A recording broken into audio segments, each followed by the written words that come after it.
O'zingiz 8 yoshdamisiz? Bo'ylari baland. Sen bu kishi bilan gaplashdim.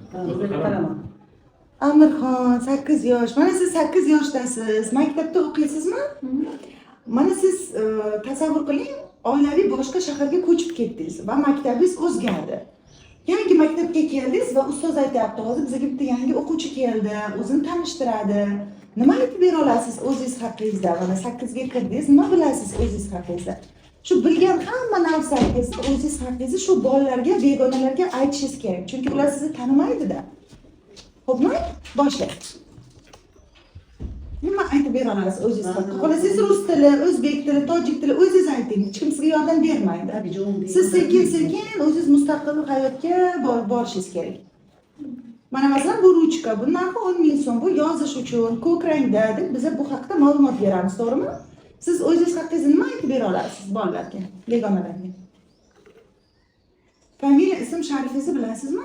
Boshlang shundan. Men Jabbor va Dilorom Faxriddinovna, sizchi?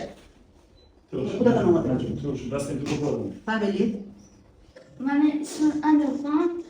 Men 8 yoshga. Familiya, ism, sharifingizni aytingchi. Familiya, ism, sharif.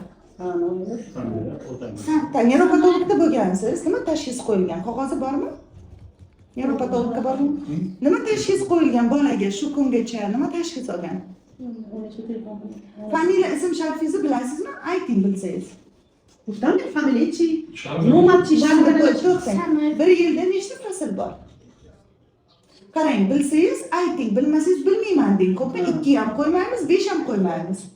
Bilganingizni gapiring, bilmaganingizni ayting, men bilmayman deng. Tamom, ayting. Bir yilda nechta fasl bor? Bilasizmi? Ayting, bilmasangiz bilmayman deb ayting. Xo'p, tug'ilgan kuningiz qachon? Mana men tug'ilgan kunim 13-yanvar. Sizni tug'ilgan kuningiz qachon? 4-aprelga. Nechinchi yilda tug'ilgansiz? Qanday so'm? Nechinchi yil tug'ilgansiz? Mana men 1991-yilda tug'ilganman. Sizchi? 2000-yildami? 2007-yildami? 2015-yildami?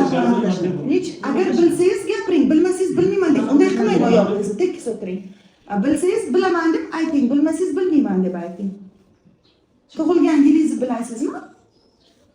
Yo'q, bilmayman. Bo'ldi, endi qarang. Eshiting, hafta kunlarini aytib bering, hafta kunlarini. Qaysi kunlar hafta? Demak, farzandingizda orqada qolish bor va plus lagonevroz qo'yyapman.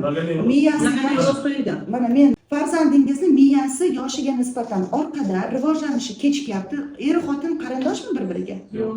Qarindosh emas. Bu bolalar sudurga o'tkazganmi bolaligida? Yoshligida mana Temperaturadan keyin sudurga o'tkazgan. Tili kech chiqdimi bolani? Ha, kech chiqdi. Gapirgan edi-da. Gapirgan, lekin tili kech chiqdi, to'g'rimi? Kech chiqdi. Keyin qarang, siz televizor ko'p ko'rasizmi? Televizor ko'p ko'rasizmi? Mana shu narsa bolani miyasini o'smaslikka olib kelyapti. Bolani miyasi o'smasa, tili, nutqi o'smaydi. Shuning uchun duduqlanyapti, shuning uchun gapira olmayapti, harakatlari detskiy. 8 yosh bolangiz, lekin qiliqlari, o'zini tutishlari, harakatlari bolani yoshiga nisbatan orqada, xuddi 3 yosh, 4 yoshda o'zini tutyapti. Urush janjal bo'ladimi oilangizda? Mana dadangiz oyingizni uradi, oyingiz sizni uradi, shunaqa bo'lganmi hayotingizda? Faqat rostini ayting. Baribir bu chiqib kelaveradi. Nanishingizdan nima? Baqiradimi sizga oyingiz? Mol, hayvon, jinni, garang, telefonni ber, uradimi sizni? Shunaqa narsalar bo'lganmi hayotingizda? Bo'lgan. Sizni kimdir qamaganmi, mana deylik, tualetgami yoki uyda qulflab ketib, qo'rqitib, sizni baqirib, shunday narsa bo'lganmi? Bog'chalarda shunday emasmi, bog'chada? Nima? Maktabda doskaga chiqasizmi yoki jim o'tirasizmi? Sizni kimdir majburlab, "Yo'q, chiq, sen zo'rsan, sen bilasan" desagina chiqasizmi? Chiqasiz, a? Mana doskaga chiqqaningizda kimdir ustingizdan kulgan bo'lganmi vaziyatlar? Mana chiqasiz, jo'ralaringiz, o'rtoqlaringiz deb kulgan bo'lganmi shunaqa? Bo'lmagan. Kimdir sizga nima, mana sizni ursa yoki tegsa, o'zingizni himoya qila olasizmi yoki yig'lab uyga borasizmi? Mana bitta bola sizni urdi, sumkangizni tortdi, portfelingizni olib qo'ydi, daftar ruchkangizni yirtdi. O'zingizni himoya qila olasizmi yoki yig'lab bundoq qilib turasizmi? Qishda nima bo'ladi, kuzda nima bo'ladi? Mana qish faslida nima bo'ladi, kuz faslida nima bo'ladi? Aytib bering shuni. Qishda nima keladi? Nima qiladi? Sovuq. 10 dan 1 gacha sanab bering. 1, 2, Teskari. Yo, sanayversin. 6, 7, 8, 9, 10. 10 dan 1 gacha sanab bering. Yordam bergan saringiz bolada mas'uliyat uyg'onmaydi, erkin fikr uyg'onmaydi, bolada mas'uliyat uyg'onmaydi. Siz chunki uni hali miyasi, kichkina tor miyasi o'sish uchun va uyg'onish uchun imkoniyat yaratmasdan o'rniga yordam beryapsiz.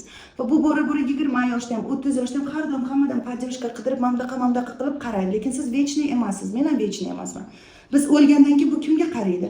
Mayli agar yonida yaxshi odam bo'lsa, unga yaxshi to'g'ri maslahat bersa, yomon o'chib qolsa, buni yomonlik tarafga tortadi, buni o'zini fikri bo'lmaydi, o'zini qarori bo'lmaydi.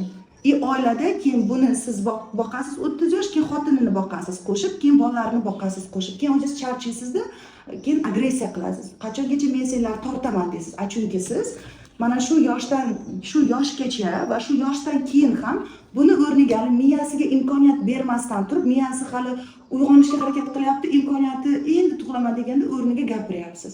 Hozir sizni test qilamiz, lekin men o'sha bu bolaga tashxis bera olaman. Yoshiga nisbatan rivojlanishi orqada kechikyapti. Bunga sabab nosog'lom muhit, ota-ona bunga baqirishi, urishi, jazolashi. Undan tashqari telefon, televizor ko'p ko'radi, o'zidan kichkina bolalar bilan do'st bo'ladi, tengqurlari bilan va o'zidan katta bo'lgan bolalar bilan bu do'stlasha olmaydi. Chunki ular bu bilan qiziqmaydi. Bu bola ularga intellekt taraflama to'g'ri kelmayapti. Shuning uchun bu bora-bora o'zidan kichkina bolalar bilan do'stlashib, faqat kichkinalar bilan o'ynaydi. Maktabda ham shunday. Hozir sizni test qilaman. Testda faol qatnashishingiz kerak bo'ladi. Tushunarlimi? Tushungan narsangizni bajaring, tushunmaganingizni men tushunmadim deb ochiqchasiga ayting.